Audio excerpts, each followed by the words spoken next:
Salut et bienvenue sur les Chroniques du Rock, votre émission préférée. Alors aujourd'hui, je vais vous parler d'un artiste qui me tient particulièrement à cœur, Neil Young. Neil Young et un album en particulier, Everybody Knows This Is Nowhere. 7 titres, 40 minutes de musique, c'est bon, la messe est dite. Avec l'acquis de l'héritage musical du rocker canadien, l'écoute du premier album est loin d'être désagréable. On ressent cependant un certain tâtonnement, et les morceaux manquent un peu de cohésion. Bref, un album pas essentiel. À noter l'excellent titre The Loner, qui deviendra son surnom. Mais la pierre philosophale n'a pas encore été trouvée. Le diamant n'est certes pas brut, mais pas encore tout à fait complètement pur. Parce que oui, chez lui, il y a une grâce que je n'ai jamais retrouvée ailleurs. À part peut-être un peu dans l'unique album studio de Jeff Buckley. Everybody Knows This Is Nowhere, sorti en 1969, est donc le second 33 tours en solo du Loner. Et là, pour la première fois, son style si unique nous explose à la figure. L'alchimie avec son groupe Crazy Horse fonctionne à merveille. L'album s'ouvre avec Cinnamon Girl, chanté comme souvent avec son guitariste Danny Whitten, formant une harmonie vocale parfaite. C'est un morceau rock, mais tellement léger, aux guitares lourdes et grasses, presque grunge, avec un riff implacable.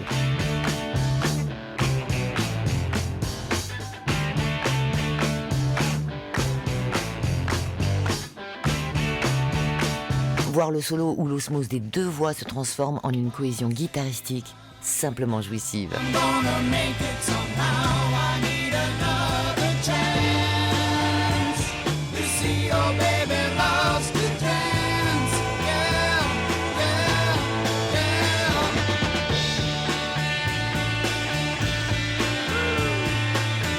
Vient ensuite le titre, qui est aussi celui de l'album Everybody Knows This Is Nowhere, résolument country rock, mais plus calme.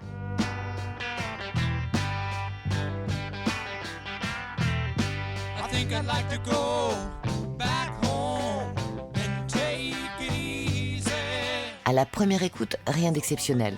Jusqu'à l'arrivée, le refrain qui sonne un peu comme une perte de virginité. La façon dont il le prononce, les chœurs mélancoliques et presque cyniques, on comprend où il veut en venir.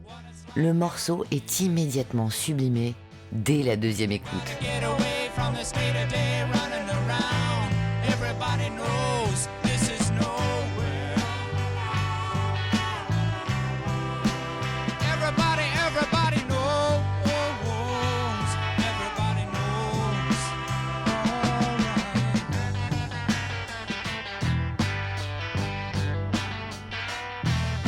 Round and Round, le troisième morceau, est une ballade folk acoustique, chantée en duo, une petite merveille où sa voix fragile mais intense s'harmonise magnifiquement avec celle d'une de ses choristes.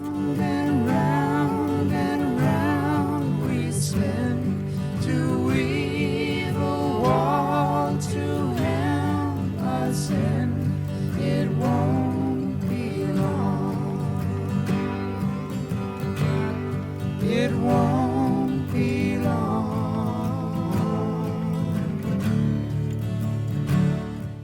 Down by the River. Alors ici, immense hit. Une pincée d'années 60 psychédéliques, une section rythmique lancinante qui sert de support à la voix de Young, mais surtout au dialogue des deux guitares. C'est du lourd, du tripant, de l'énervé calme contenu, de l'envoûtant du plein entendu. Les parties de guitare de ce morceau nous font bien comprendre qu'un solo est une expression artistique dans la continuité du drame des paroles. Oui, ça vous paraît évident, mais on a eu tendance à l'oublier ces derniers temps. Un des titres phares de l'album, grandiose, emblématique, culte qui se glisse en vous surnoisement, mais qui vous procure un plaisir tel que l'on est même déçu quand ça se termine.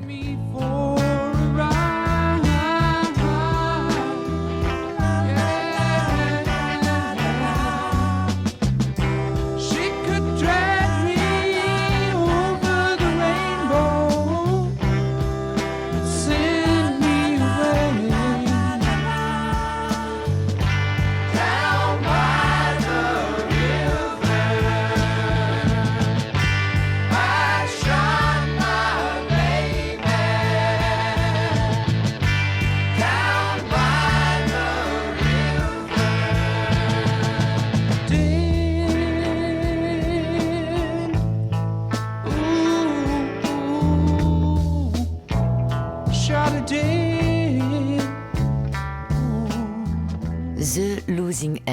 morceau folk rock joliment interprété. Toujours cette magnifique harmonie de voix et cette guitare. Les deux à la sauce country, juste pour se reposer avec plénitude de l'intensité du morceau précédent. I went into town to see you yesterday, but you were not home.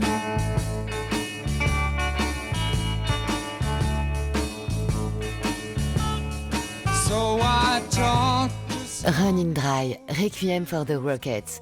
Rockets étant le groupe des anciens musiciens de Nell, rebaptisé Crazy Horse à l'occasion de ce disque. Ce morceau, poisseux mais prenant, est une complainte désespérée, une prière, une supplique, une incursion dans les méandres crépusculaires de la musique traditionnelle. Encore une fois, superbement interprétée. Oh, please help me. Oh, please help me.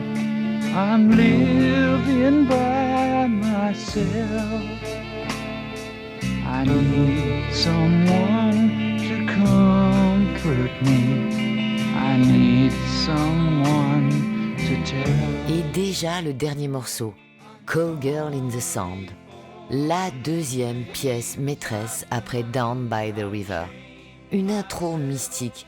Et là aussi, on assiste, hébété, à une conversation magique et profondément dramatique des deux guitares.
Quant aux parties chantées, discrètes et éthérées, mais quel lyrisme! Mon préféré dans le genre, le morceau dont on ne se lasse jamais. Pas vraiment classable, du rock'n'roll avec une beauté esthétique et instinctive à la fois. Ce morceau, qui dure plus de 10 minutes, arrête le temps avec élégance et obsession, et surtout sans aucune frime, du délire, un voyage. On est suspendu aux guitares, qui sont d'ailleurs un peu plus incisives et distordues. Elles sont bavardes les guitares du Crazy Horse, mais elles ne parlent jamais pour rien dire. Elles sont calmes, énervées et s'expriment en un arc-en-ciel d'émotions, surprenant et onirique, pour nous emmener exactement là où elles ont décidé. Oh, là encore, trop court ce morceau. À voir la version acoustique de ce morceau sur YouTube, live at Massey Hall en 1971. Avec ce disque, on assiste à la mise en place du style Neil Young. Il y a 3 l'honneur, alors il y a l'acoustique, le country et le rock'n'roll. Mais en réalité, il n'y en a qu'un. Que ce soit les voix, la guitare sèche ou électrique, la sincérité en est le dénominateur commun. Le ton est souvent grave, mélancolique, mais pas dépressif. C'est une célébration, mais aussi une lutte rageuse, tout en subtilité et sans jamais s'enliser. Il suffit de le voir en concert pour s'en convaincre. On est loin des prestations visuellement flamboyantes des guitares héros des années 60-70. Quand il place ses solos, Young a l'air maladroit et introverti. Mais ce qu'on entend est tellement jubilatoire qu'on le trouve immédiatement touchant, humble, humain et tellement sincère. Même derrière ses expressions instrumentales les plus sauvages, il y a toujours une beauté altruiste. Que ce soit avec sa guitare ou sa voix, il raconte la même chose. Bon, j'ai d'ailleurs volontairement occulté les textes, je vais quand même pas vous mâcher tout le travail. Son œuvre est gigantesque, et des albums qui vont suivre, beaucoup sont du même niveau. Certains plus folk, d'autres plus acoustiques, d'autres encore plus durs, mais toujours avec la même grâce intemporelle. Nel, son génie, c'est sa façon de s'exprimer avec une guitare. Précis, subtil et délicat en acoustique. Dissonant, violent et minimaliste en électrique. Et je ne parle même pas de la qualité de ses compos. Juste la preuve qu'on peut faire du rock'n'roll sans bluffer. Allez, salut, merci d'avoir écouté les Chroniques du Rock et à bientôt pour votre prochaine émission. Salut!